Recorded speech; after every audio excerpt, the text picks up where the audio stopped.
Parfait. On parlait de hérons, effectivement. Là, vous avez une grande aigrette, toujours dans ces grands échassiers, auxquels nous, la SNPN, ça se tombe bien, hein, comme le GON, on est très attachés, pour un certain nombre de raisons. D'abord parce que, vous verrez tout à l'heure quelques images, je vous ai réservé quand même quelques belles images de nature, mais nos deux réserves, les deux réserves nationales qu'on gère, alors j'ai tendance à dire nos réserves nationales.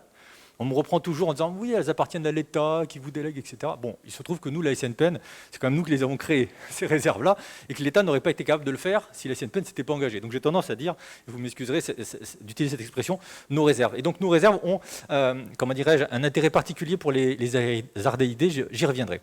Donc là, ce que je voulais vous présenter aujourd'hui, c'était une réflexion un peu, alors peut-être un peu universitaire, vous m'excuserez, mais en tout cas d'essayer de prendre un peu de la hauteur par rapport à nos enjeux du quotidien et réfléchir plus profondément aux trajectoires que prennent nos sociétés et aux enjeux qui se posent actuellement, les enjeux clés sur lesquels on essaye tous de peser, d'agir, chacun à notre niveau et par des actions concrètes. Mais derrière tout ça, il y a une globalité que je vais essayer de vous décrire telle que nous, à la SNPN, on l'aperçoit et on peut j'allais presque dire la théoriser, en tout cas y réfléchir.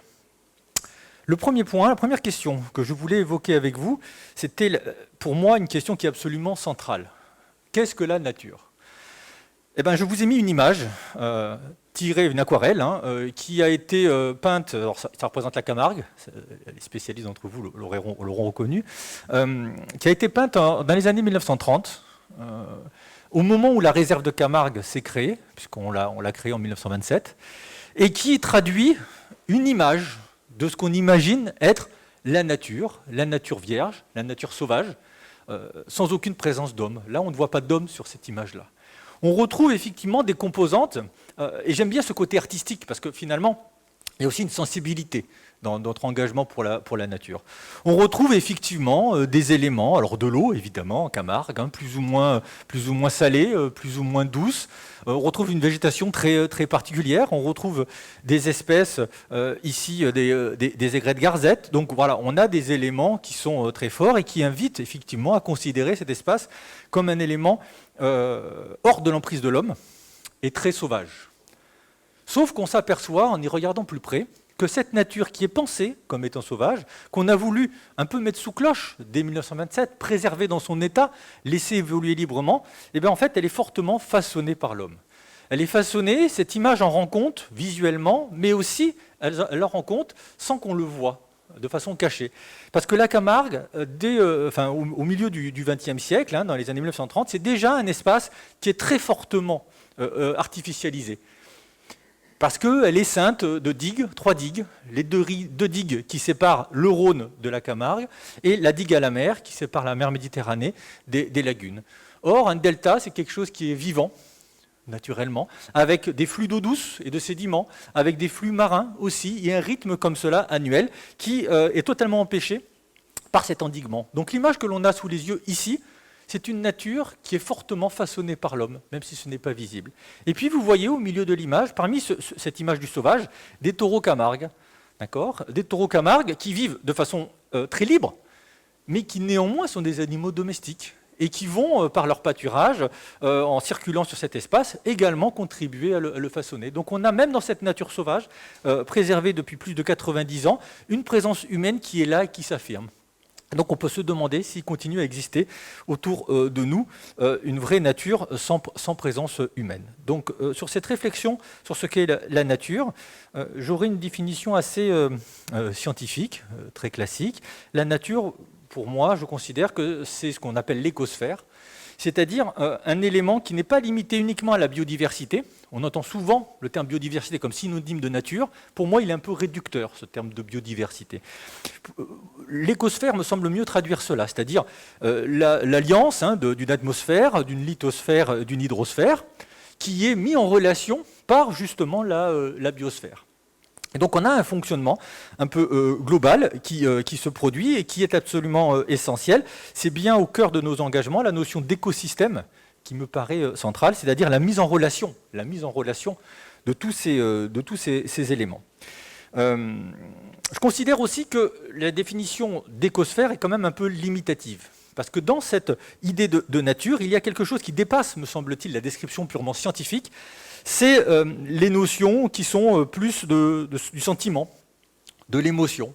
Et je crois qu'on a tous ça en partage, c'est-à-dire que notre intérêt pour la nature ne vient pas simplement un intérêt scientifique pour qui herboriser, qui cocher des espèces d'oiseaux, mais c'est aussi parce qu'on a une relation particulière, nous, chaque individu, avec cet environnement-là particulier, avec ces espèces-là. D'accord ? Donc je crois qu'il ne faut pas mettre à distance ces émotions, ces sentiments dans le cœur de notre engagement, même si on essaye par ailleurs de produire des travaux scientifiques beaucoup plus raisonnés. Mais je crois qu'il faut être conscient de cela. Pour nous, la notion de nature est aussi intimement constituée par la conscience de l'altérité des différents éléments qui la composent. Cette conscience de l'autre est au cœur du projet que nous portons. En effet, on considère que l'autre est différent, mais ça implique du coup de respecter cette diversité du vivant et aussi sa spontanéité, ce qui signifie garantir aux autres qu'humains les conditions pour exister, se nourrir, se reproduire, habiter, dans des conditions satisfaisantes. Ça, c'est un élément qui est absolument clé. Pour nous, la notion d'altérité est associée à celle de spontanéité des autres qu'humains est quelque chose qui est fondamental.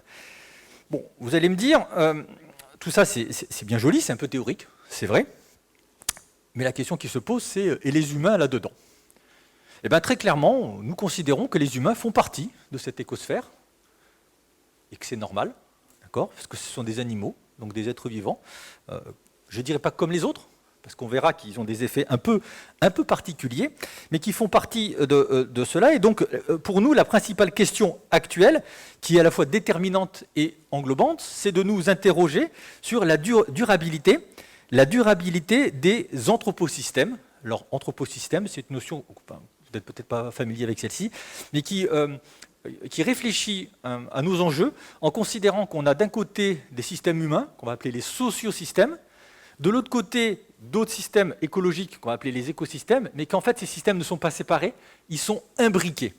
Et pour désigner cette imbrication, on peut utiliser soit le terme de socio-écosystème, soit celui plus englobant d'anthroposystème. Ça signifie qu'on ne peut pas sauver la nature, la protéger, en s'intéressant uniquement à la sphère des écosystèmes, parce qu'on perd tout ce qui est important, c'est-à-dire les effets des humains sur ces écosystèmes. Donc on essaye de réfléchir de façon plus globale sur cette intrication, une imbrication très étroite entre ces deux sphères, les sociosystèmes et les écosystèmes. L'idée, c'est bien de mettre en place une trajectoire d'amélioration de cet ensemble-là. Amélioration à la fois bénéfique pour la nature, c'est ce qui nous motive, ce qui nous intéresse, mais qui soit également bénéfique pour les humains, qu'on ne peut pas retirer de ce système. Bon, c'est un vœu pieux, peut-être, c'est peut-être une utopie, mais je crois que c'est un élément qui est au cœur de notre engagement, et si on n'a pas d'utopie, je crois qu'on n'avancera pas. Donc c'est important de se positionner ainsi. Donc les humains, il faut co-construire, c'est-à-dire à la fois les humains et le reste du monde, les autres qu'humains, ces anthroposystèmes, mais la question qui se pose, c'est la place qu'occupent ces humains dans la nature. Je vous ai ici remis, vous le connaissez par cœur, les 5 principales causes actuellement d'érosion de la biodiversité, qui ont été identifiées pour certaines d'entre elles depuis très longtemps. L'exploitation directe de certains organismes, la chasse, la pêche, la surexploitation, les coupes forestières, ça s'est identifié depuis le XVIIIe siècle comme un élément de destruction de la biodiversité, dans certains cas même avant.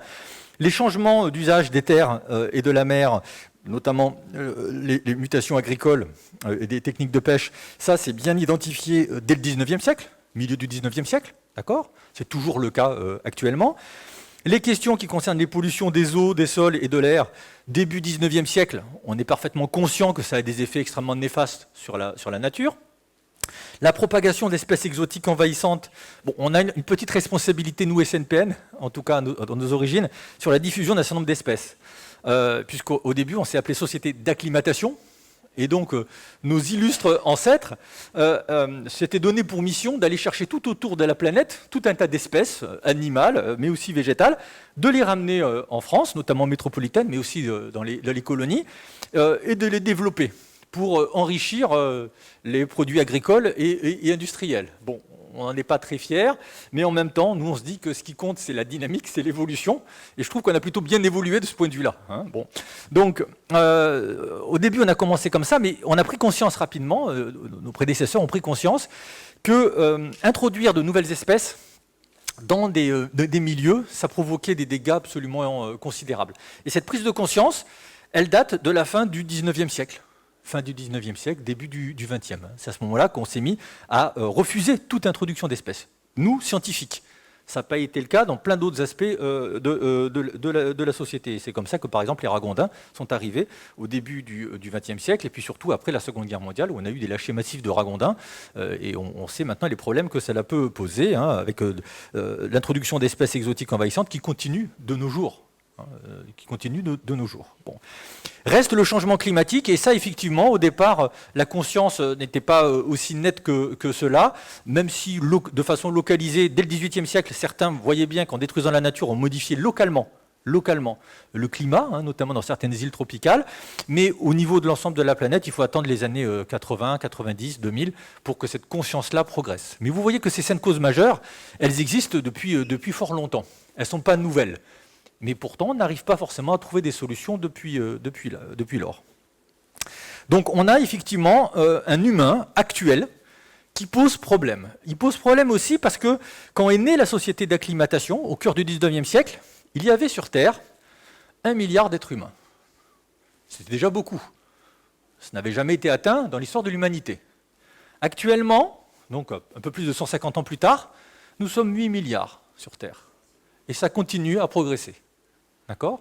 On peut se demander si cette trajectoire-là est soutenable dans nos relations avec le vivant et pour l'ensemble de la planète. Je pense qu'il faut poser aussi cette question-là, et ça explique beaucoup de ce qui est derrière moi, de ces causes de disparition. Donc, toutes ces pratiques-là, hein, altèrent profondément les fonctionnements écologiques des écosystèmes, vont les dégrader, et vont aussi de façon très, très matérielle, de façon presque géographique, presque spatiale, réduire la place laissée aux autres qu'humains. Je vous mets ici un exemple pour illustrer mon propos, et c'est une de nos réserves nationales. C'est la réserve du lac de Grandlieu, d'accord, que vous ne pourrez pas aller admirer parce qu'elle est totalement fermée au public. Et elle a un accès très compliqué parce qu'elle est souvent en eau. Donc le public a très peu accès à cette réserve. Néanmoins, c'est un véritable joyau. Donc vous l'avez ici à l'écran, vous le voyez sur l'image de gauche. On voit très bien qu'on a un espace là autour d'un lac avec un certain nombre de boisements et de zones humides, hein, roselières, etc., qui est bien protégé. Hein. On a plus de 6000 hectares hein, ici sur l'ensemble de ce lac, divisé en deux espaces, hein, une réserve nationale et une réserve naturelle régionale. Bon, on a un espace bien protégé. Mais quand on regarde ce qui est autour, on peut s'interroger. En haut, à droite, je ne sais pas si vous le voyez, vous avez l'aéroport de Nantes-Atlantique. On voit assez bien les pistes, qui va être prolongé de quelques centaines de mètres en direction du lac, d'ailleurs, les pistes. Bon. Vous avez tout autour, on le voit un peu en grisé sur cette image aérienne, des villes et des villages qui ne cessent de s'accroître. Au nord, on est en périphérie de l'agglomération nantaise. L'agglomération nantaise, c'est 10 000 habitants supplémentaires par an. Et dans le département de Loire-Atlantique, c'est 20 000 habitants de plus par an. Ces 10 000 habitants, il faut bien qu'ils aillent quelque part. Et donc, on s'étend. Et les villes qui bordent la réserve ne cessent de grossir. Et au niveau des limites de la réserve, on a une urbanisation qui ne cesse de s'étendre. D'accord ? Au sud, vous voyez bien des champs plutôt de grande culture. Alors, ça ne ressemble pas forcément à la Picardie non plus, mais néanmoins, avec une intensification agricole qui ne cesse de progresser. Et des espaces où cette intensification se double d'un maraîchage qui n'a rien d'écologique. D'accord, des grandes serres avec des pesticides en quantité pharaonique qui sont mis dedans, des intrants agricoles très importants, et puis un très gros projet de méthanisation. On va installer le plus gros méthanisateur de France sur le bassin versant du lac de Grandlieu. Évidemment, qui dit méthanisateur, dit aussi des cultures industrielles associées qui vont venir et qui vont, elles aussi, générer un certain nombre d'effets. Donc vous voyez, on a une réserve, on a un espace de nature, mais la place se réduit, et les humains, eux, prennent non pas une place, mais prennent toute la place sur la planète, et particulièrement dans cet espace-là. Et donc c'est cela qui interroge. C'est ce que nous, humains, nous faisons, on reste, et comment nous concevons le monde. Est-ce qu'on le conçoit uniquement pour être un monde dominé par l'homme, entièrement structuré par l'homme, ou est-ce qu'on laisse la place à d'autres? Et je reviens à la notion d'altérité que j'ai évoquée précédemment. Donc ces espaces naturels sont quand même un élément important, et je voulais maintenant évoquer un certain nombre de pistes pour agir et des pistes de solutions. Après ce constat, je m'en excuse, peut-être un peu plombant là, sur l'heure de la digestion. Bon, voilà, c'est pas toujours agréable, mais on a rarement des conseils d'administration où on sabre le champagne pour célébrer de très grandes victoires pour la nature. Mais bon, ça n'enlève rien. La première piste, évidemment, d'action, elle est fondamentale, c'est de réduire absolument les pressions anthropiques, les pressions des humains, pour laisser plus d'espace à une nature spontanée, diversifiée et mieux respectée. C'est l'élément clé, c'est notre grand combat, je pense, à tous. Alors ceci, on peut le faire de différentes façons. D'abord, on peut le faire en protégeant les espaces peu.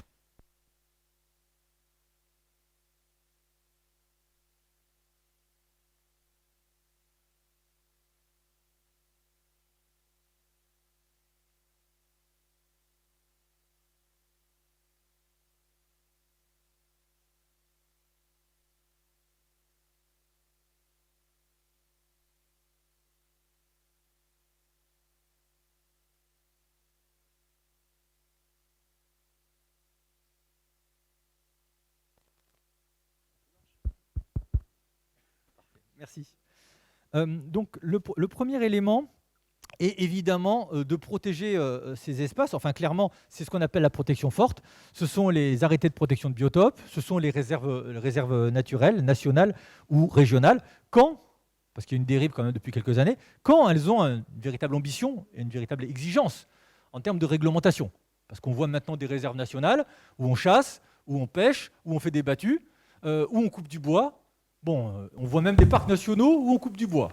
Donc, au bout d'un moment, on finit par s'interroger sur une protection qui est forte et celle qui n'est pas forte. Hein. Bon, enfin, voilà. Ça, c'est un petit aparté, mais néanmoins qui n'est pas sans sens dans les politiques qui sont menées actuellement. Et donc, pour illustrer cela et faire une petite pause, je vais vous proposer une petite vidéo qui présente ce qu'est une nature protégée par une réserve nationale, et ici sur le lac de Grandlieu.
Voilà, donc vous aviez à travers cette petite vidéo, alors comme je vous l'ai dit, le lac de Grandlieu n'est pas accessible au public, vous donnez un panorama de la nature qu'on peut y trouver, évidemment, de façon un peu réduite, et qui vous illustre bien, et vous le savez, hein, tout l'intérêt d'avoir ces espaces qui bénéficient d'une protection aussi notable, aussi forte.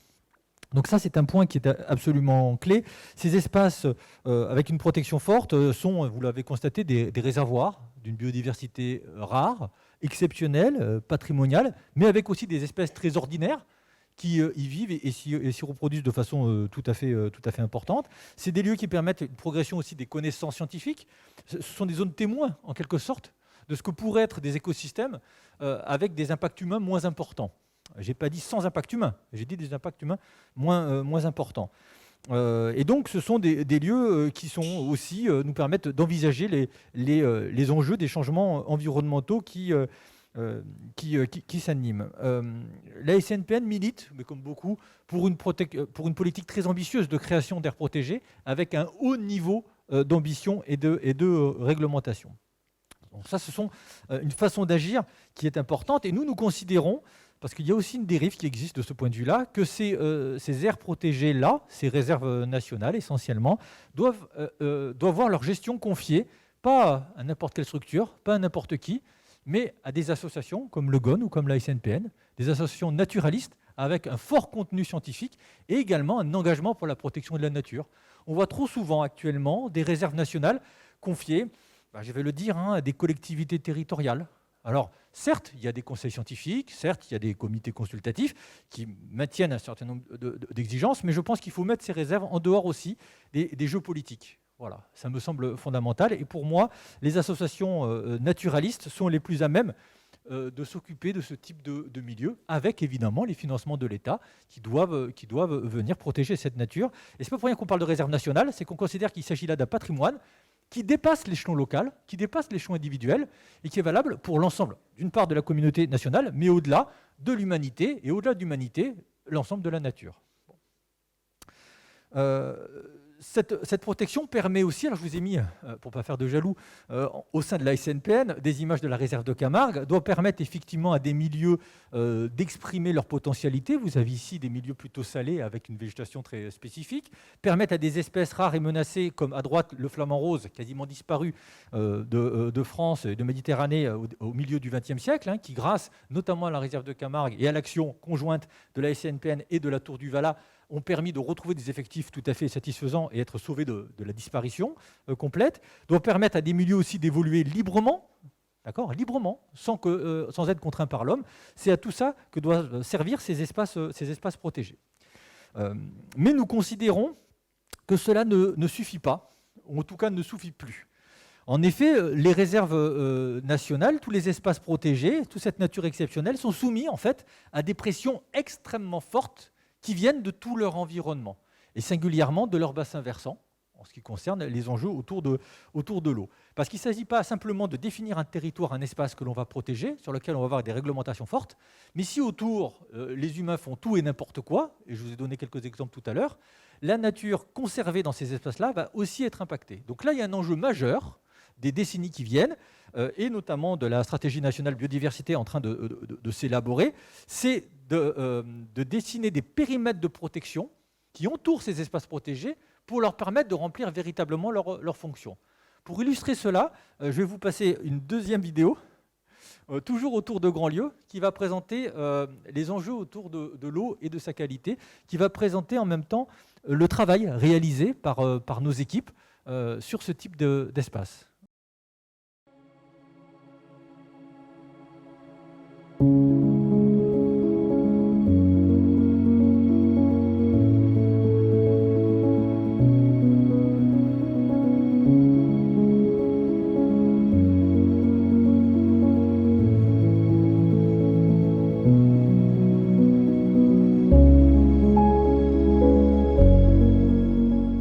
On se situe à l'aval du lac de Grandlieu, à la sortie du lac, juste avant le vannage par où les eaux du lac s'écoulent vers la Chenot pour ensuite aller rejoindre la Loire. Et là on fait un prélèvement tout simple d'eau du lac pour analyser en fait la quantité de nutriments qu'elle contient. en azote et en phosphore essentiellement. Le lac va être alimenté par 2 cours d'eau, la Boulogne et l'Ognon, qui drainent un bassin versant, donc toute la zone par laquelle la moindre goutte d'eau arrive finalement au lac, de près de 800 km². Donc sur ces 800 km², il y a plein d'activités qui ont lieu, de l'habitat, de l'activité industrielle, de l'activité agricole. Il va y avoir des choses qui vont arriver dans l'eau et une partie de ces éléments-là vont se retrouver dans le lac de Grandlieu. Donc c'est pour ça qu'on fait ces prélèvements. On les fait également en amont, donc juste à l'entrée du lac sur la Boulogne et sur l'Ognon, ce qui nous permet de faire des bilans. Et en faisant la comparaison entre ce qui rentre en quantité d'azote et de phosphore et ce qui en sort, ça va nous donner des renseignements sur ce qui se passe à l'intérieur du lac et comment il fonctionne. Ici, la transparence de l'eau, c'est complètement opaque. Il y a tellement de matières en suspension et de microalgues qui sont produites que toute la lumière est captée dans les premiers centimètres, ce qui fait qu'au fond, la végétation qui pourrait se développer, qui pourrait servir d'habitat à un certain nombre d'insectes, de poissons, elle a quasiment disparu du lac de Grandlieu. Ne subsistent que, heureusement encore, les plantes qui réussissent à surnager, les nénuphars en particulier, mais la plupart des plantes aquatiques ont vraiment considérablement régressé. Ces dernières années, on voit quelques petites réapparitions qui sont pour nous plutôt un bon signe et un motif d'espoir, mais c'est encore très timide par rapport au peuplement qu'on connaissait il y a 30-40 ans.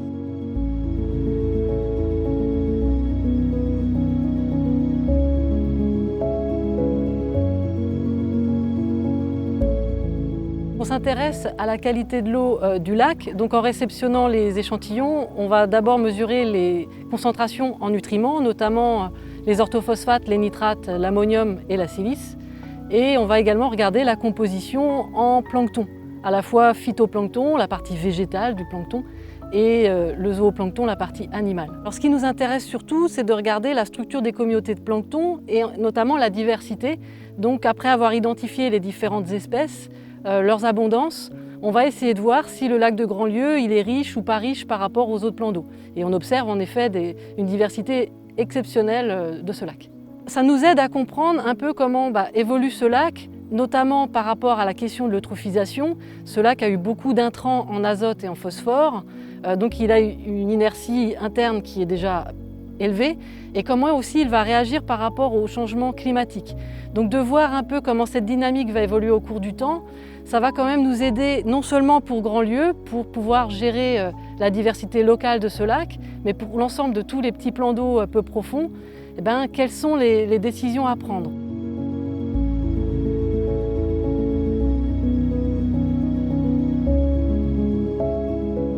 On a la chance sur Grandlieu d'avoir été un des premiers bassins versants à bénéficier de ce qu'on appelle un SAGE, un schéma d'aménagement et de gestion des eaux, qui vise à regrouper tous les acteurs de l'eau, qu'ils soient consommateurs, usagers, à un moment ou un autre du cycle de l'eau, pour essayer de pousser vers des politiques d'amélioration de cette qualité. Donc, il y a eu un gros travail de fait, notamment sur l'assainissement collectif au niveau du bassin versant. Après, il y a toutes les pratiques individuelles et professionnelles qui demandent du temps à évoluer. Le sol lui-même va avoir des réponses très lentes, ce qui fait que ça peut être un peu décourageant, mais c'est pour ça que c'est important de montrer aussi les résultats qu'on peut obtenir, parce que les effets de nos politiques vont peut-être se faire sentir que dans 5 ans, 10 ans, voire 15 ans ou plus.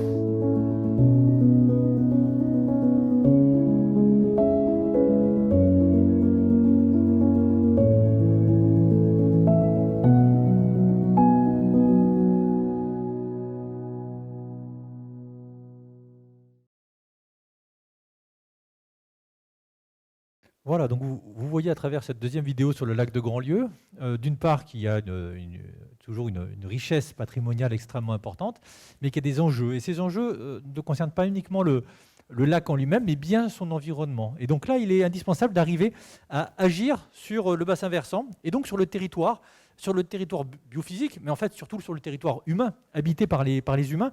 Et donc là, nous considérons qu'il faut, d'une part, avoir un soutien fort de l'État, ces différents niveaux, pour faire valoir ces enjeux-là sur l'ensemble du territoire.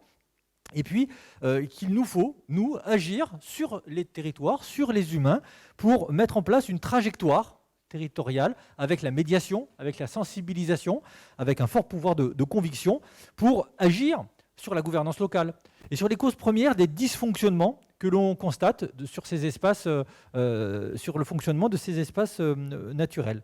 Donc il nous faut agir sur ce que j'appelais tout à l'heure les anthroposystèmes. Et c'est bien ça qui va nous permettre de préserver et d'améliorer cette nature présente au niveau de nos espaces naturels protégés.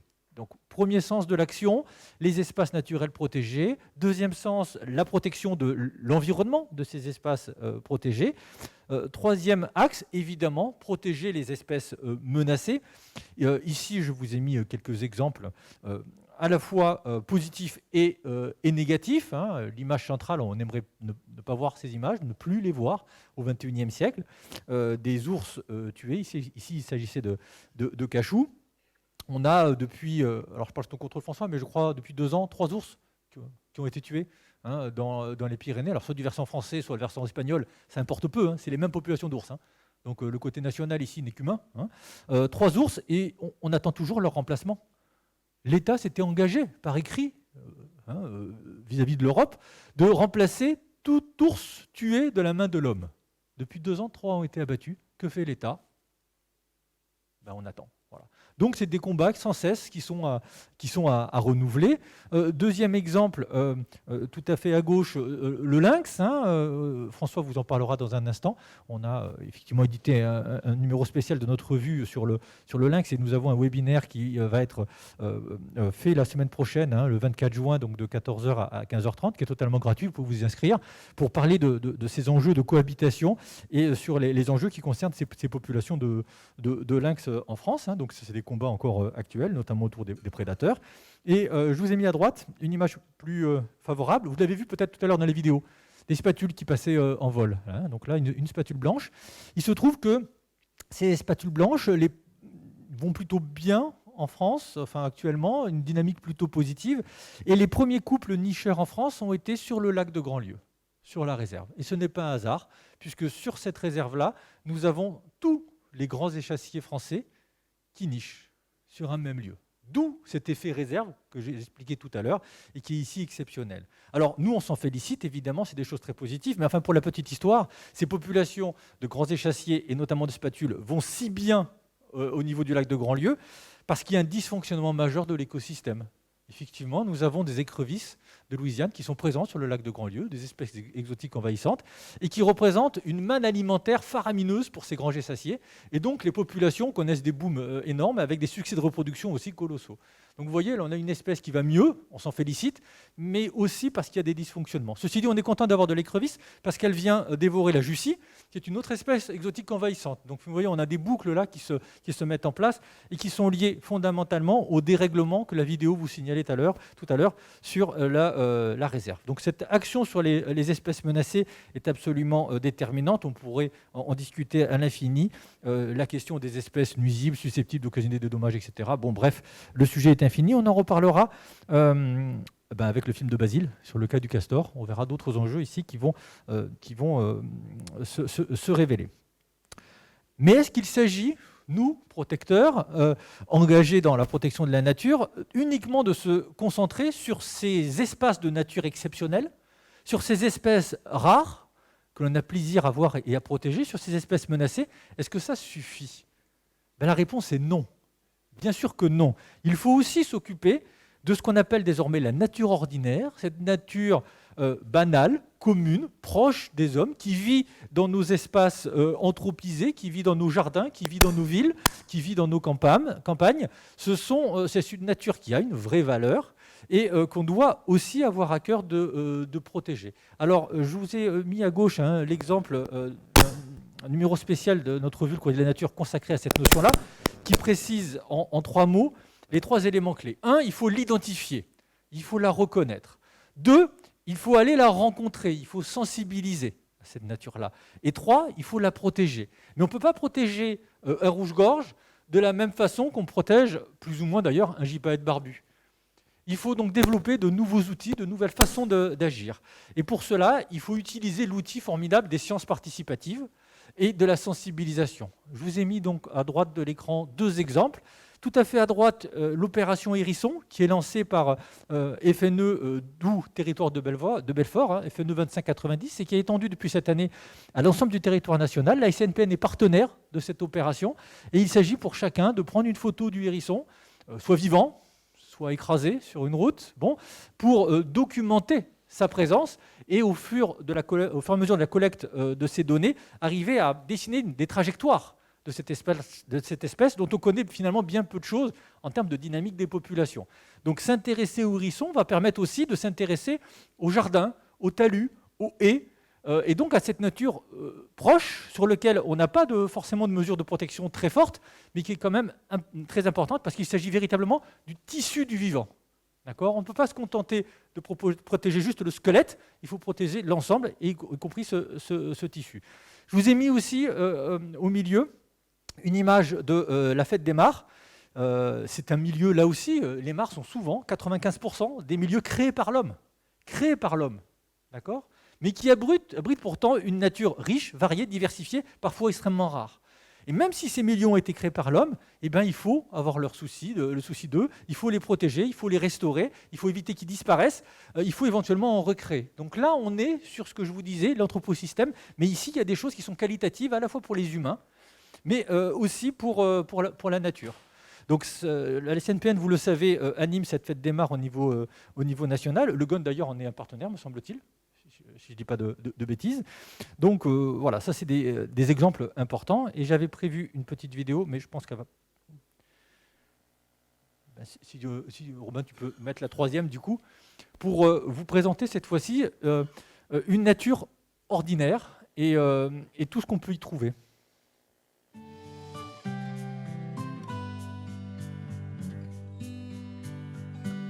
Les mares, ces petites zones humides que nous pouvons rencontrer aux abords des routes et villages, dans nos forêts et nos jardins. Les connaissez-vous vraiment ? Temporaires ou permanentes, elles forment des écosystèmes fascinants mais grandement menacés. Amphibiens, insectes, reptiles et autres animaux sont les gardiens de ces lieux.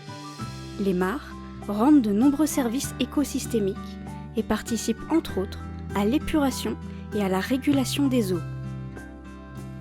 Chaque année, durant la première semaine de juin, la SNPN vous invite à la fête des mares pour découvrir ce monde fabuleux et méconnu qu'il est urgent de préserver.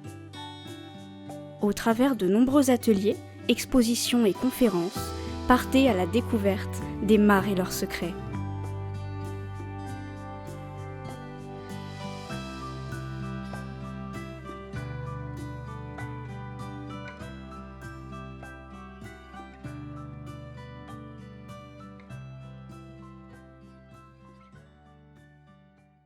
Voilà, donc il s'agit d'une petite vidéo qui a été tournée par des étudiants en communication cette année, qui ont fait ça à titre d'un mécénat en quelque sorte, ils voulaient s'engager. Bon, vous avez remarqué que toutes les images n'étaient pas des mares, il y avait des surfaces d'eau un peu plus grandes, etc. Mais effectivement, nous, ce qui nous a plu, c'est cet engagement d'étudiants en communication qui ne sont pas du tout des naturalistes et qui souhaitaient apporter leur pierre. Donc voilà, même s'il y a quelques petites erreurs comme cela que vous avez relevées, la démarche nous semblait nous tout à fait positive. En tout cas, on les en remercie chaleureusement. Donc, comment protéger cette nature ordinaire ? Bon, on sait très bien comment faire. La question, c'est de passer à l'action. Il s'agit d'abord de diminuer drastiquement l'utilisation des pesticides et des intrants, de modifier les pratiques qui visent notamment à une intensification de la production agricole au sens large du terme, y compris la pisciculture d'ailleurs, qui fait des dégâts quand elle est intensive. Réduire l'artificialisation des sols est un élément clé, y compris d'ailleurs sur les espaces d'agriculture intensifs, laisser de la place aux autres qu'humains, aux activités autres qu'humaines, et de laisser partout une nature spontanée et diversifiée exister, en limitant au maximum les perturbations et toutes les formes de pollution. Bien sûr, on pense à la pollution des eaux, on pense à la pollution des sols, mais n'oublions pas la pollution sonore, la pollution lumineuse, la pollution aussi olfactive, qui, parmi d'autres, qui ont des effets sur la faune, qui sont tout à fait importants. Donc, en plus de réduire les pressions, c'est un enjeu majeur, c'est pour ça que j'y ai consacré un peu de temps, la SNPN envisage deux enjeux de long terme pour avancer dans cette réduction des pressions. Le premier de ces enjeux, si j'arrive à passer, voilà, c'est d'une part d'anticiper les changements environnementaux et écosystémiques en incitant et en accompagnant des changements sociétaux. Pour nous, un élément clé, c'est le terme de sobriété. On doit arrêter cette logique folle depuis presque 250 ans de consommation à tout crin. Consommation de biens, consommation d'énergie, consommation de déplacement, d'espace, de sol. Bref, il faut un peu lâcher les choses et aller vers de la sobriété. Alors, je vous ai mis ici quelques images pour illustrer ce propos-là. Pour nous, typiquement, on préfère mettre en avant la sobriété plutôt que les énergies renouvelables. Alors, je sais que le sujet est débattu parmi les protecteurs de la nature, mais l'avis de la ICNPN est celui-ci. Et j'ai choisi à dessein de vous mettre une éolienne ici, non pas pour ouvrir un débat infini, mais qu'il s'agit d'un cas bien précis. Il s'agit d'un projet d'éolien implanté au large de la Camargue, 3 éoliennes géantes mises au large de la Camargue, en limite d'une zone de protection spéciale, alors juste en limite, d'accord, sur, vous le savez, un axe majeur de migration pour les oiseaux. Du nord vers le sud, mais aussi de façon peut-être plus problématique quand ils viennent de franchir la Méditerranée et qu'ils remontent vers le nord. Ils franchissent la Méditerranée, notamment des passereaux, ils sont épuisés par ce vol-là, ils voient la terre et face à eux, on met un mur d'éoliennes de 250 mètres de haut. D'accord ? Ils n'ont plus l'énergie pour les éviter. Ça va être des hachoirs à oiseaux. Mais là, on nous dit qu'il faut installer cela, et c'est en cours d'installation. Nous, on a mis un avis très défavorable, évidemment, mais au prétexte que ça va permettre de lutter contre le changement climatique. Moi, je trouve qu'on se trompe de combat. En tout cas, nous, la SNPN, on considère que les enjeux climatiques, qui sont réels, on ne les nie pas, mais ne doivent pas conduire à un massacre supplémentaire de la biodiversité. Voilà. C'est un élément qui, pour nous, est important. Alors, je sais que parmi nos amis, tout le monde ne tient pas ce discours-là. Nous, notre objet social, c'est la protection de la nature. Et donc, on développe ce discours-là, non pas pour être contre les éoliennes ou les énergies renouvelables, mais que ce combat-là ne vienne pas aggraver la situation de la nature. La deuxième image, au milieu, vous l'avez compris, c'est la question de l'artificialisation. L'artificialisation des sols de toutes les façons possibles. Vous avez ici de l'agriculture intensive en bas de l'image. Vous avez évidemment l'urbanisme et vous avez tous les enjeux autour des infrastructures de communication qui viennent fragmenter les espaces naturels, les quelques espaces qui restent. Donc ça, c'est un enjeu majeur. On ne voit pas la situation forcément progresser. On continue à artificialiser sans cesse. On agrandit des lotissements, on agrandit les routes, on en construit des supplémentaires et on nous dit que c'est absolument nécessaire, etc., etc. Donc on est dans une fuite en avant de ce point de vue-là qui nous paraît éminemment pernicieuse. Et la troisième image vient illustrer, c'est assez parlant, ce que j'évoquais à l'instant au niveau de la pollution lumineuse. On voit qu'on a une pollution qu'on a du mal à percevoir forcément, nous humains, mais qui impacte gravement l'ensemble des écosystèmes. Je donne un exemple. Moi, avec mon épouse, nous habitons au bord de la Loire. Nous avons juste en face de chez nous une île. Vous savez que la Loire, il y a beaucoup d'îles comme ça, de sable et de gravier, qui est classée en arrêté de protection de biotope pour la nidification des sternes pierre-garin et des sternes naines. On a un des plus gros spots de France de nidification. Bon, donc arrêté de protection de biotope, les gens n'ont pas le droit de circuler dessus, pas de chiens, etc. Bon, ça se comprend. Bon. D'une part, c'est que sur une partie de l'année, mais enfin bon, passons. Mais surtout, on est en ville. Et on a l'éclairage urbain. Donc vous avez les sternes, naines et pierre-garin qui couvent actuellement avec les spots qui les éclairent quasiment toute la nuit, enfin sauf entre minuit et 4 heures du matin. Bon, donc là, on peut s'interroger. Est-ce qu'il ne serait pas possible, pendant au moins la période de nidification, d'éteindre la lumière ? Je ne sais pas. Est-ce que c'est vraiment insurmontable ? À mon sens, non. Mais voilà, la pollution lumineuse, ça a aussi des effets. Il y a aussi une famille de castors qui habite juste en face, qui donc la nuit peut sortir et bénéficier de la lumière humaine pour ronger leurs arbres. On en reparlera peut-être tout à l'heure.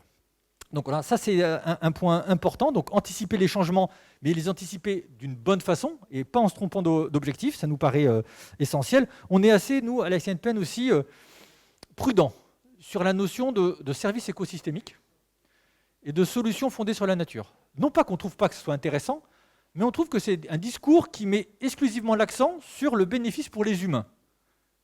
Donc nous, ça nous semble intéressant que les humains, effectivement, puissent bénéficier des fonctionnalités de la nature, mais l'enjeu, c'est aussi la valeur intrinsèque de ces espaces, de ces espèces. N'oublions pas cela. En tout cas, nous, c'est ce qu'on essaye de mettre en avant. Le deuxième point, sur anticiper les changements, c'est effectivement de bien comprendre que la nature, que ces réseaux, que ces fonctions sont des outils importants pour résister aux aléas, qui soient naturels, on peut penser à l'inondation, à des pluies violentes, etc., ou qui soient d'origine anthropique, comme le changement climatique. Ça permet aussi de faire gagner les anthroposystèmes en résilience, c'est-à-dire d'arriver à se remettre d'une crise une fois qu'elle s'est produite. Quand on dégrade ces écosystèmes, eh bien, on perd toutes ces qualités-là. Et puis après, on vient se plaindre d'être inondé, on vient se plaindre que le lotissement au bord de cours d'eau se retrouve inondé par une crue soudaine qui n'a pas été arrêtée parce qu'on a arraché toutes les haies et déboisé des hectares entiers. Voilà. Donc là, on pense que là, il y a des enjeux aussi qui sont importants pour travailler sur l'adaptation. Par contre, on n'est pas du tout favorable à un certain nombre de politiques, d'organismes de l'État, pour ne pas citer l'ONF, qui a annoncé l'été dernier qu'ils allaient raser des dizaines de milliers d'hectares de forêt pour planter des essences qui, à leur sens, vont être adaptées aux conditions climatiques dans 50 ans ou dans 100 ans. Mais on croit rêver. Hein. Enfin, ils imaginent pouvoir prédire comment vont fonctionner les écosystèmes forestiers et ils imaginent qu'en plantant un arbre, on recrée un écosystème forestier. Enfin, voilà, on a l'impression que là-dedans, il manque une compétence fondamentale qui est la compétence écologique. Bon, donc ça, c'est des discours sur lesquels nous, on est extrêmement vigilants. Le deuxième objectif à long terme nous paraît être la notion de cohabitation. En fait, on considère qu'il faut qu'on arrive à sortir, je dirais à décoloniser nos esprits, de cette opposition entre les humains et la nature. Ça nous paraît fondamental. Il s'agit pour nous de favoriser et de diffuser l'idée de cohabitation avec des bénéfices mutuels, à la fois pour les humains et les autres qu'humains. Bien sûr, j'évoque ici la question des nuisibles, si sensibles, maintenant appelées espèces susceptibles d'occasionner des dégâts ou des dommages, mais néanmoins, la notion elle-même reste présente dans l'esprit de la plupart de nos concitoyens, cette notion de nuisible, et ça nous paraît quelque chose d'important sur lequel il faut travailler. Il s'agit bien de sortir de cette idée de peur de la nature, et en même temps du souhait de beaucoup de nos concitoyens, et notamment de nos dirigeants, de contrôler la nature. Contrôler toute son expression.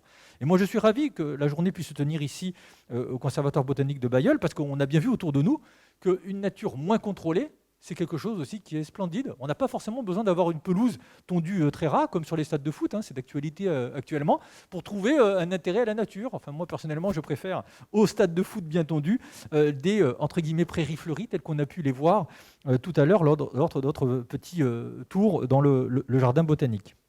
Bon. Donc cette notion de cohabitation nous paraît importante. Il s'agit de revenir avec une nature plus spontanée, et c'est ce que j'ai voulu illustrer par l'image de droite, où on a effectivement là ce que j'ai appelé un anthroposystème qui peut être tout à fait intéressant. Vous avez un lavoir, manifestement ancien, qui est sans doute plus utilisé dans sa fonction primaire. Vous avez un petit cours d'eau bien clair devant, qui a l'air tout à fait riche. Et sur la gauche, on voit bien une prairie avec sans doute un élevage, parce qu'on voit bien une clôture, sans doute avec des barbelés. Donc on est sur un lieu là qui est fortement occupé par l'homme. Mais ce n'est pas parce qu'il est fortement occupé par l'homme qu'il n'a pas de richesse écologique. Et on imagine tout à fait, à la vision de cette image, d'avoir quelque chose qui a une vraie qualité et avec un cortège d'espèces variées, diversifiées et qui peut être tout à fait intéressant. Cette nature-là, il me semble que c'est une nature qu'on doit promouvoir auprès de nos concitoyens. Et donc l'enjeu est bien d'expliquer, de convaincre les citoyens, les élus, les acteurs socio-économiques aussi, en leur proposant des solutions de cohabitation et en dépassant les blocages actuels, le besoin de contrôle et cette idée de peur de la nature, le besoin de gérer, d'aménager, le besoin de faire du BTP, quoi. Enfin voilà, c'est quand même ça qu'on a souvent avec nos élus et nos collectivités. Bon, et la médiation scientifique est ici quelque chose de très important. Donc fondamentalement, pour nous, SNPN, il y a deux enjeux, et je m'arrêterai là, deux enjeux fondamentaux. D'une part, réfléchir à comment vivre avec la nature et non plus vivre contre elle. C'est un élément qui est absolument clé. Et ensuite, second lieu, comment laisser une place à cette nature spontanée et non plus, nous, humains, prendre toute la place dans l'écosphère. J'ai illustré cela, et ça fera une transition avec le film de Basile tout à l'heure, par un certain nombre d'images qui concernent le castor d'Europe. Et on verra à travers le film de Basile ces enjeux de cohabitation se poser. Voilà, je m'excuse, j'ai peut-être été un peu long, mais vous avez compris, c'est quand même la passion qui nous anime tous. J'ai essayé de vous balayer un petit peu les enjeux tels qu'on les concevait, avec quelques images issues de ce que nous faisons à la SNPN, mais j'imagine que vous avez la même richesse dans vos actions vous-même au niveau du GON. Je vous remercie.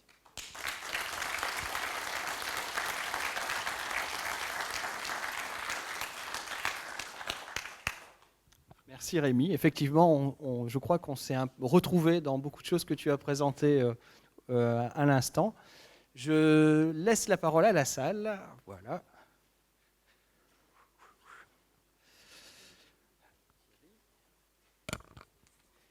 Merci. Bonjour Monsieur Luglia, merci beaucoup pour votre intervention C'est moi, voilà. Merci beaucoup pour votre intervention qui nous a passionnés et qui, moi, m'intéresse à double titre. En tant que modestement naturaliste et aussi en tant qu'élu, puisque je suis vice-président d'une communauté urbaine en charge de l'écologie et de l'environnement. Et donc, je dois faire avec aussi les élus. J'ai des techniciens qui sont formidables, qui sont persuadés. J'ai des élus pour qui le but, c'est le développement économique. Mes élus sont des maires. Le problème, c'est que la flore et la faune ne votent pas. La flore et la faune ne demandent pas d'emploi. Et quand il s'agit, par exemple, d'essayer d'entretenir un espace naturel, un étang, une frayère, qui est la propriété d'une commune, qui est gérée par qui est gérée aussi par le conservateur des espaces naturels, mais qu'à un moment, le maire dit oui, mais la population, elle ne connaît pas, elle voudrait connaître, comment on fait pour visiter, etc., etc. Je pose là le problème de la sanctuarisation des sites, des réserves. Comment faire pour trouver le modus vivendi, c'est pas évident. Et moi, je suis vraiment confronté à ce problème-là. Heureusement, Monsieur Schran voulait proposer aussi des solutions, c'est de s'occuper du problème, mais ça va, on a réussi à éviter le problème. Et je pense aussi que le problème aussi, c'est ça, c'est que tout ce qui tourne autour de, je dirais, la cohabitation avec la nature, c'est aussi, à mon avis, un problème du fait que la population est de plus en plus urbaine et se déconnecte complètement.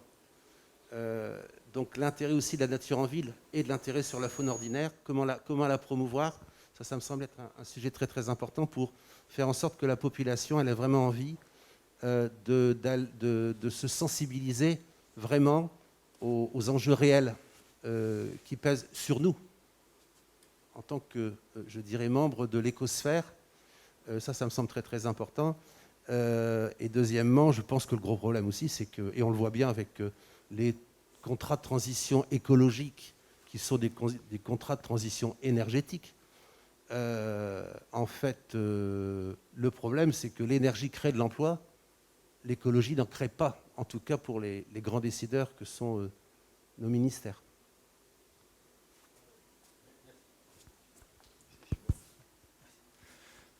Merci de ton intervention, mais effectivement, je partage beaucoup de ce que tu as dit. À aucun moment, j'ai dit que les choses étaient simples. À aucun moment, évidemment, et vous avez bien compris. J'ai commencé par vous expliquer que depuis 160 ans, la SNPN n'avait pas réussi à sauver la nature. C'est évident. Par contre, on a évité que la situation soit pire que ce qu'elle est. Et ça, je crois qu'il faut aussi qu'on soit tous convaincus que notre action porte des fruits. Alors, peut-être pas autant qu'on voudrait, peut-être que ça n'inverse pas suffisamment les choses, certes, mais si on ne le faisait pas, on en serait où ? Voilà. Et donc je crois qu'il faut s'accrocher, ne pas cesser. Et je crois en plus fermement que nos idées, nos valeurs, notre cause progressent parmi nos concitoyens. Alors j'étais peut-être un peu dur avec les élus, j'ai globalisé, donc forcément j'ai caricaturé et je me suis trompé, évidemment. Quand on globalise, on met tout le monde dans le même sac. C'est bien ce qui se passe avec la notion nuisible, donc ne faisons pas ça de nous-mêmes avec nos concitoyens. Mais je crois, alors si j'ai un point de désaccord avec toi, c'est j'ai l'impression actuellement que même parmi les urbains, donc les gens qui sont, on pourrait imaginer, déconnectés de la nature, il y a quand même un sentiment, un besoin de nature qui s'exprime très fortement. Et j'en veux pour exemple ce qui s'est passé particulièrement l'an dernier, avec la crise pandémique, avec un confinement, un vrai confinement, celui qu'on a vécu l'an dernier. Les gens sont restés chez eux pendant plusieurs semaines. Et quand ils ont eu le droit, qu'on a eu le droit de sortir un petit peu, qu'est-ce qu'ils ont fait? Eh bien, ils sont allés dans la nature, dans ce qu'ils imaginaient être la nature. Alors ça peut être la forêt, ça peut être dans les champs, ça peut être à la campagne, ça peut être une demande extrêmement forte de réserves et d'espaces naturels protégés. Et les gens sont venus presque assiéger les réserves pour dire on a envie de cette nature sauvage. Voilà, ils veulent quelque chose d'authentique, donc ils veulent pouvoir aller dans les espaces protégés. Ça peut être possible, c'est parfois gênant, mais ils ont ce désir-là. Et s'ils ont le désir, c'est qu'ils y trouvent une valeur et un intérêt. Voilà. Donc il y a ce besoin-là. Et puis l'an dernier, alors je ne sais pas dans le Nord-Pas-de-Calais si ça a été le cas, dans votre région ou plus largement des Hauts-de-France, mais dans beaucoup de campagnes en France, les gîtes ruraux étaient pleins. Les campings étaient pleins, c'est-à-dire qu'on avait énormément d'habitants des villes qui sont allés passer leurs vacances à la campagne. Et donc, ils se sont rapprochés de la nature, ils ont ressenti du coup ce besoin. Et je vois, nous, en Camargue, il n'y a jamais eu autant de touristes français en Camargue que l'été dernier, avec des problèmes qui ont pu se poser, parce que c'est des gens qui sont venus nous dire, dès qu'on leur expliquait les contraintes liées à la réserve, ils sont venus nous dire, oui, mais là, on est dans la nature, et on veut retrouver la liberté qu'on n'a pas eue à cause de la pandémie. Donc, ils associent la liberté, la nature, et c'est des choses très importantes. Donc, je crois que même parmi les urbains, même ceux qui n'ont pas de contact tel que nous, naturalistes, on peut l'avoir avec le vivant, notre cause progresse. Par contre, on a un déficit de connaissance de la biodiversité qui est colossal et qui est à tous les niveaux. On parle de nos concitoyens, c'est excusable. C'est moins excusable dans les programmes scolaires tels qu'ils sont faits de nos jours, à l'école, au collège et au lycée. Même si les collègues font énormément de travail de sensibilisation de ce point de vue-là, mais néanmoins les programmes les corsettent. Et c'est encore plus grave quand on discute avec des hauts fonctionnaires, y compris au niveau de notre ministère, dont on fête cette année les 50 ans, le ministère de l'écologie. C'est quand même les associations qui l'ont porté et qui le soutiennent depuis longtemps. Au niveau... comment dirais-je, d'un certain nombre de hauts fonctionnaires ou de spécialistes qui ont une méconnaissance complète de ce que c'est qu'un être vivant, de ce que c'est qu'un oiseau, de ce que c'est qu'un rouge-gorge, un accenteur mouché, de ce que c'est qu'une fritillaire pintade, et les enjeux qui sont liés à cela. Ils ne le comprennent pas. Et l'archétype même, c'est notre président de la République actuelle, qui tient de très grands discours sur l'écologie au niveau international, mais qui en France n'est même pas capable de recevoir les associations de protection de la nature. Depuis qu'il est président de la République, aucune. Et quand on lui demande des rendez-vous, on a une fin de non-recevoir. Parce qu'il ne sait pas, sincèrement, il ne sait pas ce que c'est qu'un lièvre et la différence avec un lapin. Voilà, il ne le sait pas, il n'a pas cette connaissance-là, il n'a pas cette sensibilité. Et donc il ne peut pas prendre des décisions de ce point de vue-là. Là où j'ai un désaccord aussi, mais je ne pense pas que ce soit un désaccord en fait, on entend souvent dire par nos adversaires que faire de l'écologie, c'est être contre les emplois. Et je pense qu'ils se trompent radicalement.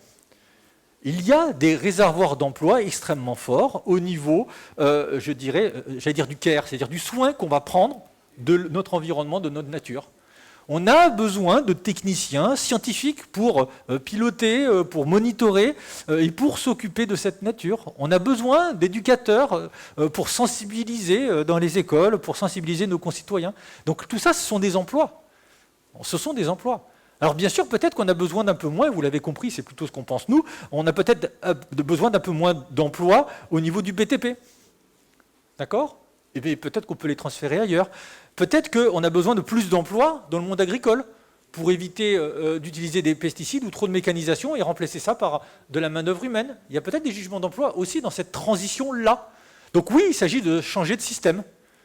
Il ne s'agit pas de prétendre faire de l'emploi industriel avec l'écologie et la biodiversité. Ça, c'est évident. D'accord ? Si on veut être pragmatique, il faut parler des services écosystémiques vis-à-vis des décideurs. Il faut montrer que ça représente du prix.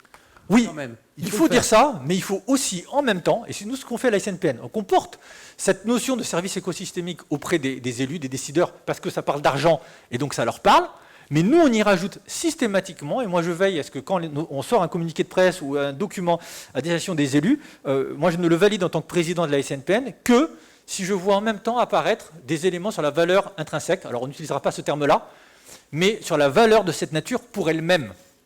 Et je pense qu'il ne faut pas, enfin si vous voulez, on est dans un combat idéologique très fort, il ne faut pas prendre uniquement les arguments de nos adversaires. Il faut aussi leur donner nos arguments pour que petit à petit, il y ait un chemin qui se fasse. D'accord ? Je ne dis pas que ça va tout changer, mais il faut avoir à cœur de porter nos valeurs, ce qu'on pense, et pas uniquement de reprendre cette logique économiste et de lire le monde uniquement sur l'utilitarisme. Alors, ceux qui se souviennent de mon intervention lors de votre 50e anniversaire, j'avais décrit un peu l'histoire de la protection de la nature, je vous ai dit, et je le dis toujours, que c'est de l'utilitarisme, de cette idéologie-là, qu'est née la protection de la nature en France. Parce qu'on s'est mis à protéger, parce qu'on voyait un intérêt à protéger. Donc c'est ça l'origine de notre mouvement. Mais on a évolué depuis et on y a rajouté bien d'autres dynamiques. Et donc il faut utiliser tous ces éléments-là pour porter ce discours et ne pas avoir honte de dire que nous, un rouge-gorge, on y trouve un intérêt parce qu'il existe, point. Et qu'on n'a pas besoin que de nous dire que le rouge-gorge mange des chenilles qui vont permettre à vos fraises de mieux pousser. Bon, ok, d'accord, mais c'est pas pour ça que nous, on protège un rouge-gorge. Donc n'ayons pas peur de dire qu'on aime bien voir des rouges-gorges parce que c'est des rouges-gorges. Voilà, ça me semble important. Même chose pour le hérisson, même chose pour tout ce que vous voulez. Oui, rebonjour Rémi. Je vais profiter de ce jour où on va formaliser le partenariat entre la SNPN et le GON pour revenir sur un des sujets que tu as abordé à propos des éoliennes, sans entamer non plus un débat. C'est juste pour rappeler que comme en Camargue, comme tu le disais, où des éoliennes vont être dressées et empêcher le passage des migrateurs, nous avons aussi dans le Nord une problématique éolienne avec un champ qui doit se construire en offshore au large de Dunkerque et gêner là aussi le passage des oiseaux de mer et des migrateurs, en particulier les bernaches, les grands labs, les fous de bassin à l'automne, sans compter toutes les problématiques éoliennes qu'on a au milieu des champs pour les busards, dans les cultures. Voilà. Non, tout à fait. Et alors, j'ai mis l'éolienne. Alors, je sais bien que c'est un sujet très sensible, avec beaucoup de débats et parfois un peu de passion, mais je pense qu'il ne faut pas être caricatural sur ce sujet-là. Dire que, nous, à la SNPN, on n'est pas anti-éolienne, par principe. Bien au contraire, on préférait voir une énergie produite de façon moins polluante que le charbon, que le pétrole, que le gaz ou que la centrale nucléaire. On n'a aucun problème de ce point de vue-là. Mais par contre, on considère que mettre en place en France une filière industrielle de l'éolienne avec des champs industriels nous fait retomber dans les mêmes défauts que les autres filières. Alors, pas exactement les mêmes, parce que la pollution atmosphérique est moindre qu'une centrale au charbon, ok, mais il y a tous les autres effets. Donc il ne faut pas oublier ces effets-là. Donc voilà, c'est ça qui nous semble dommageable, et on considère que sur ce sujet-là, il faut étudier cas par cas les propositions. Moi, j'ai toujours un peu de mal, néanmoins, de façon globale, avec cette déconnexion des...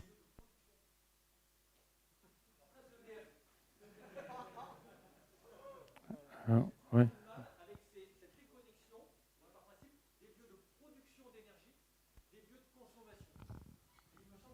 L'important, ça serait de rapprocher, autant que faire se peut, la production d'énergie, et notamment d'électricité, qu'on consomme de plus en plus, et moi comme tout le monde, des lieux de consommation. Ça me semblerait important, mais on serait plutôt d'avis sur des petites unités éoliennes à proximité des gens.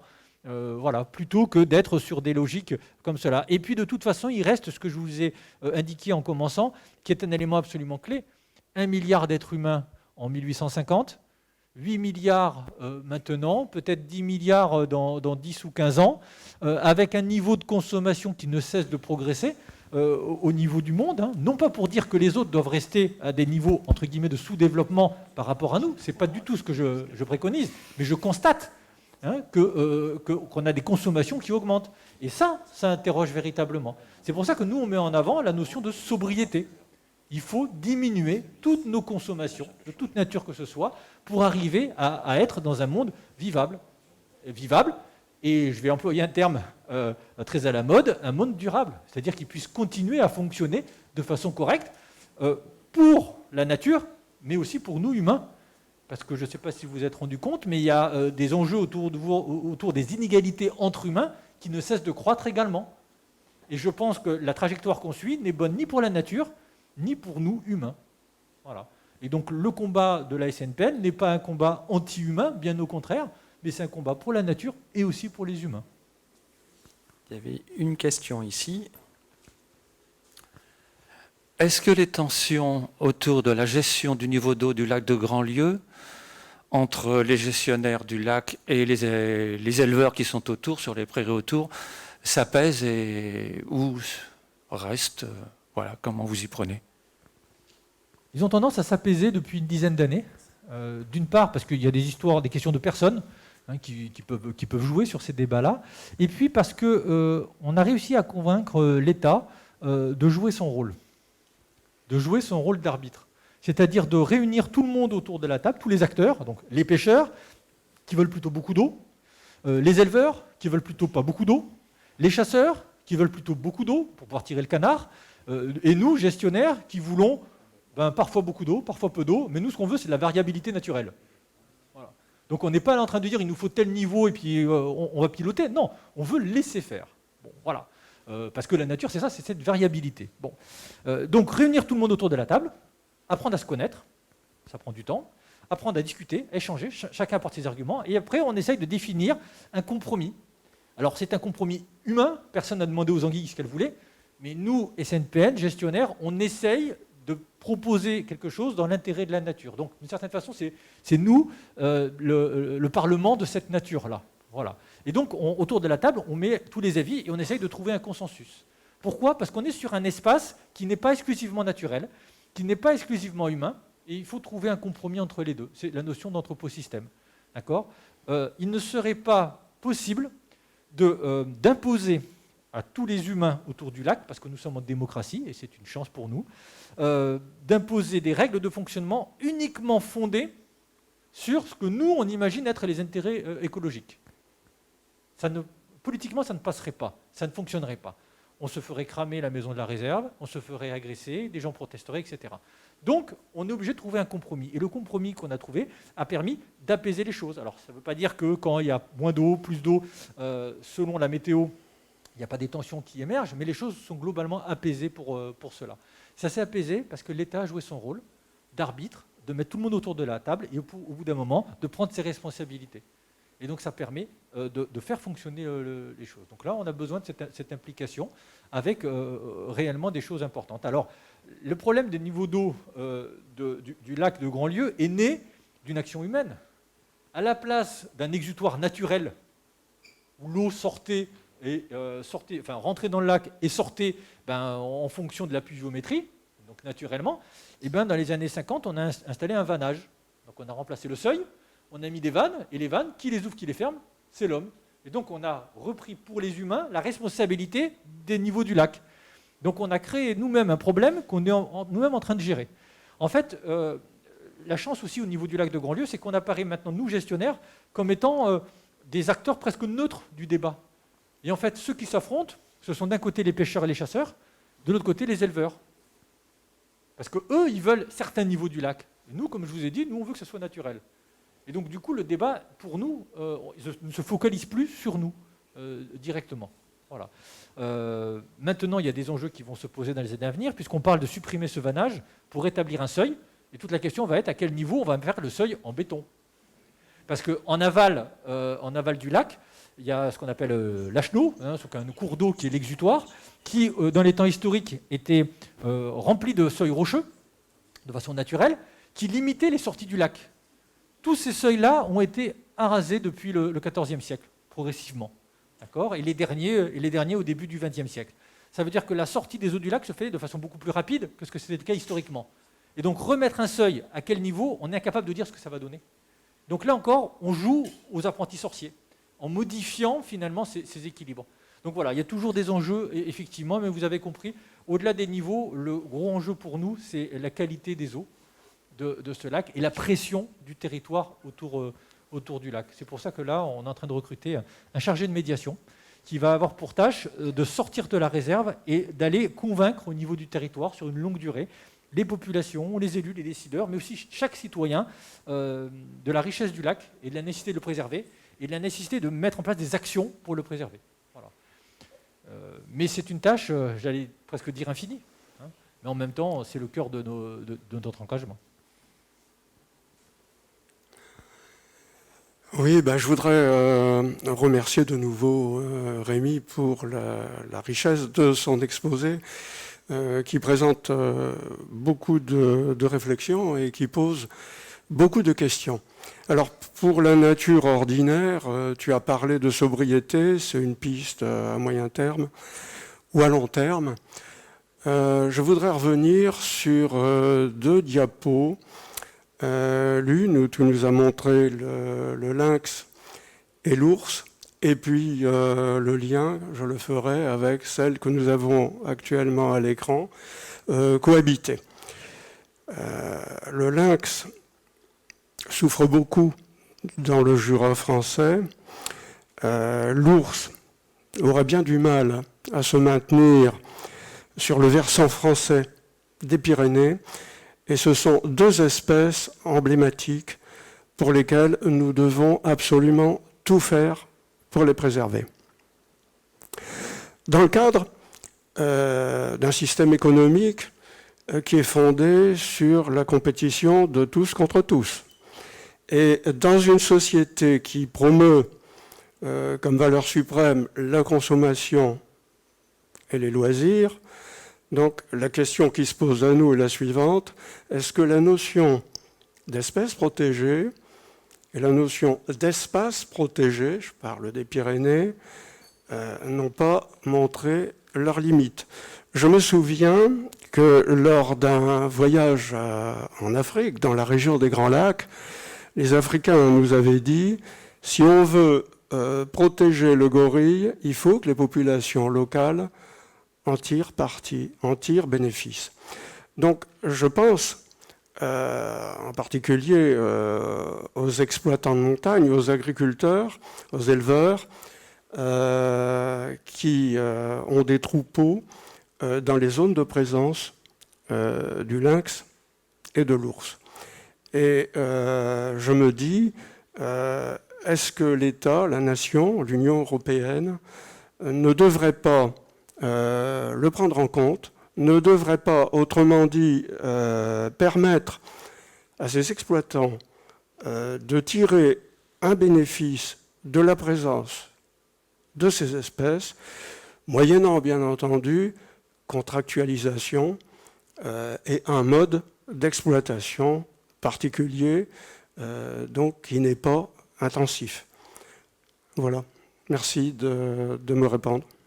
Merci de ta question. Je pense qu'on a dans la salle du coup un des meilleurs spécialistes français de ces questions-là, et c'est François, qui connaît très bien ces sujets, qui pourra y répondre tout à l'heure et préciser ces questions-là, hein, à la fois sur le lynx et sur l'ours. Je pense qu'au niveau de l'ours, en tout cas, les éleveurs des Pyrénées tirent déjà un bénéfice important des politiques menées pour préserver l'ours. Et que je pense qu'il n'existerait plus autant d'éleveurs dans les Pyrénées si on n'avait pas, depuis des années, ces politiques nationales les aidant en faveur de l'ours. On est quand même là sur des apports financiers qui sont très importants. Moi, je considère que, bien sûr, tu as raison, l'intérêt à conserver vient aussi de ce qu'on peut en faire. Mais je ferai un parallèle à ce titre-là avec un autre patrimoine. On parle de patrimoine naturel, mais je fais un parallèle très fort avec un autre patrimoine qui est le patrimoine historique. À quoi ça sert une église du XIIe siècle ? À quoi ça sert ? Surtout qu'actuellement, en plus, les églises sont plutôt vides. À quoi ça sert ? À rien. Économiquement ? À rien. Si, bon, peut-être Notre-Dame, enfin quand elle avait encore son toit, ou la Sainte-Chapelle, il y a des visites, il y a du tourisme, etc., etc. D'accord ? Mais la plupart des petites églises de nos villages, qui datent souvent du XIIe, XIIIe, XIVe siècle, il n'y a pas d'activité touristique générée. C'est des centres de coûts, dirait un gestionnaire, parce qu'on doit réparer le toit, on doit chauffer l'église, on doit entretenir les murs, refaire les portes, etc., etc. Et quoi ? Est-ce qu'on les détruit pour autant ? Est-ce qu'on en fait un parking de supermarché ? Non. Et notamment en France, on est très attaché à ce patrimoine-là. On a des lois depuis 1913 sur le patrimoine historique. On a les lois sur les monuments. On a un certain nombre de personnes qui se sont engagées très fortement, comme Victor Hugo, sur la protection de ce patrimoine-là. D'accord ? Mais pourquoi on le protège ? Parce qu'on y attribue une valeur qui n'est pas économique, une valeur qui est symbolique, qui est culturelle, qui est sentimentale aussi, et on souhaite léguer à nos descendants le plus intact possible ces éléments-là. Et bien moi je dis que c'est la même chose pour la nature. C'est la nature. La nature c'est un patrimoine, elle a une valeur en tant que telle, et l'idée c'est vraiment de la léguer dans le meilleur état possible, les léguer à nos descendants, mais la léguer d'une certaine façon à la nature qui va nous suivre. Voilà. Donc je fais un lien entre les deux, et ce lien, il est aussi un lien historique, parce qu'il se trouve que Victor Hugo a parlé de la forêt de Fontainebleau comme d'une cathédrale. Et ce n'est pas un hasard. Et qu'au XIXe siècle, les premiers protecteurs étaient à la fois engagés dans la protection des monuments historiques, des monuments naturels et des espèces menacées. Et ils voyaient tout ça comme un même élément autour de cette notion de patrimoine. Je pense que c'est cela qu'il faut essayer de retrouver. Sur les questions précises sur le lynx et l'ours, je laisserai François, si tu veux bien tout à l'heure, ou maintenant dire un mot pour préciser les éléments. Merci. Alors évidemment, ce n'était pas ce que j'avais prévu de présenter tout à l'heure, mais j'ai aussi des présentations sur ce sujet. J'habite Paris, je suis parisien, et il n'y a pas très longtemps, je me suis arrêté pile en roulant dans Paris, je roulais encore en voiture à ce moment-là, quand j'ai vu un abribus RATP avec une affiche. Et c'était une affiche pour le mouton de Nouvelle-Zélande, Picard surgelé. Et l'accroche de l'affiche pour les Parisiens, c'était « Si vous avez une faim de loup, agneau de Nouvelle-Zélande ». Et je prétends, et c'est facile à démontrer, que ça fait beaucoup plus de tort à tous les éleveurs de moutons de France que les loups, les ours et les lynx du pays. Et je prétends également, parce que c'était un peu mon métier, j'étais vétérinaire à l'ANSES, que l'élevage ovin en France, il est tenu à bout de bras. 60% du revenu des éleveurs de moutons dans la filière ovine, c'est des subventions, qui peuvent être nationales, qui peuvent être régionales, qui peuvent être européennes. Et objectivement, si vous regardez, et le loup, c'est l'animal qui pose le plus de problèmes, sincèrement, plus que l'ours, plus que le lynx, c'est presque anecdotique. Surtout que depuis quelques années, ce sont les éleveurs qui déclarent eux-mêmes les dégâts. Alors imaginez, vous avez une voiture, un accident, vous êtes assuré. Pourquoi est-ce que l'assurance envoie son expert faire l'expertise de votre accident? C'est quand même étonnant. Ils n'ont pas confiance ou ils ont confiance? Là, ce sont les éleveurs qui font leur constat de dégâts. Et depuis que ça se passe comme ça, dans les Pyrénées, dès qu'il y a un mouton qui meurt, c'est l'ours. Et le remboursement, croyez-moi, c'est plus cher que le marché de la brebis au marché du coin. Et donc, on est dans une logique qui n'a plus rien à voir avec la réalité. Et ça, c'est un abandon des pouvoirs publics d'un certain bon sens, c'est pas le mot parce que c'est pas du bon sens, mais d'un certain courage par rapport à l'élevage de moutons. Et je redis qu'étant vétérinaire, je pense qu'au niveau technique, simplement, zootechnique, dans nos montagnes, on pourrait faire quelques progrès. Par exemple, quand on apprend qu'on perd entre 10 et 20% des agneaux à chaque agnelage, techniquement, on pourrait faire un peu mieux, quoi. Si on veut pousser la prolificité des brebis, qu'on leur demande de faire 2 ou 3 agneaux, et que finalement, à la fin, on n'en garde que 80 ou 70% de ce qui naît, c'est pas terrible. Quel est l'intérêt? Parce que ça fatigue les animaux. Enfin, il y a vraiment des problèmes dans cette filière qui sont réels, et c'est plus facile de mettre tout sur le dos des prédateurs que de remettre en cause les importations de Nouvelle-Zélande. Et rappelez-vous, le Rainbow Warrior, ce n'est pas complètement neutre avec les importations de l'extérieur. Ça, c'est la France qui a aussi fait des exploits dans le Pacifique et qu'on paye toujours au niveau des importations de viande de mouton de certains pays. Et il y a vraiment beaucoup d'autres priorités par lesquelles il faudrait passer si on voulait assainir la situation. Je peux vous dire que, par exemple, tous les ans, on envoie aux équarrisseurs entre 300 et 500 000 agneaux, moutons, ovins tous les ans. Or, il ne me semble pas que le but de l'élevage soit d'envoyer des animaux à l'équarrissage. On a moins de 7 millions d'ovins aujourd'hui en France, on en avait 30 millions en 1850. Et donc, le fait que des loups soient là, ça n'a pas changé grand-chose. Les loups ont disparu, les moutons aussi. Et donc, si vous envoyez 300 000 moutons par an à l'équarrissage, ça peut poser un petit problème d'élevage, tout simplement. Et donc peut-être qu'on pourrait commencer par s'occuper de ça, sachant que de toute façon, vous avez une carte de France intéressante qui vous montre les régions à loups, les régions sans loups. Et si vous regardez les évolutions des élevages ovins à l'échelle des régions de l'ancienne ancien découpage, je n'ai pas vu les chiffres pour le nouveau découpage des régions, ce sont les régions où les loups sont présents qui perdent le moins d'élevage de moutons. Je ne dis pas que ça va mieux, mais je dis que c'est là que ça va le moins mal. Alors expliquez-moi pourquoi, comment est-ce qu'on peut comprendre tout ça? Et croyez-moi, il y a des gens qui se font de l'argent avec le loup, avec l'ours, avec le lynx. Ce n'est pas forcément comme ça qu'il faut... Enfin, c'est un peu brutal ce que je dis, hein, mais franchement, je pense que l'État aujourd'hui fait déjà beaucoup pour les zones de montagne. Imaginez qu'en France, 85% des éleveurs de moutons ont une prime handicap naturel. 85%. Moi je dis les 15% manquants, ils n'ont pas de chance quand même, les pauvres. Ils sont dans une zone qui sont handicap naturel. Et pourquoi est-ce qu'on ne met pas le loup parmi les handicaps naturels, parmi beaucoup d'autres problèmes? Enfin, s'il y a vraiment tous ces problèmes-là, le loup pourrait être quelque chose de naturel, et le fait est que c'est naturel, hein. Mais il y a une image du loup, et on revient au niveau de patrimoine. Quand on parle des journées des patrimoines en France, je n'ai jamais entendu parler d'une seule animation patrimoine naturel. C'est toujours patrimoine historique. Or, le patrimoine, il n'est pas forcément que historique, que vient d'expliquer Rémi. Et donc, le loup, c'est vraiment culturel, c'est comme les prédateurs, c'est comme les nuisibles, c'est vraiment dans notre culture à nous, éducation, et c'est vraiment très dommage parce qu'il n'y a pas beaucoup de raisons de... Enfin, on ne peut pas le justifier. Et le paradoxe, c'est que les études scientifiques, on est quelques-uns à en connaître quelques-unes, des études scientifiques, n'arrivent pas à faire changer nos décideurs.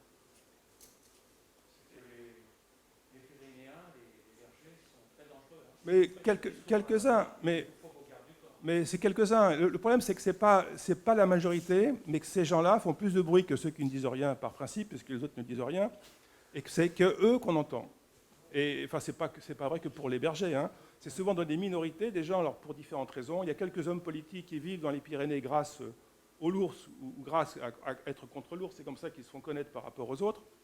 Et ça biaise complètement les discours. Dans les Alpes, c'est pareil pour quelques personnes. Il n'y a pas très longtemps, il y a un cinéaste qui a fait un très joli film sur le loup qui a été menacé de mort, hein, et une projection de film qui a été arrêtée, interrompue, parce qu'il y a quelques éleveurs, et avec le maire du coin, je crois qu'ils ont été bien inondés, là, il n'y a pas très longtemps, les pauvres, hein, c'était rien à voir, hein, mais qui a arrêté une projection parce qu'on faisait un film sur le loup, et voilà, Jean-Michel Bernard, pour ne pas le nommer.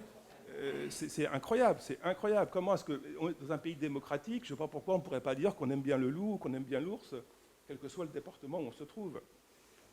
Et ça, c'est hors rationalité, en tout cas, c'est hors raison telle qu'on la comprend, telle qu'on la connaît. Et c'est difficile. Et je termine en disant, c'est pas simple de discuter honnêtement avec des gens malhonnêtes.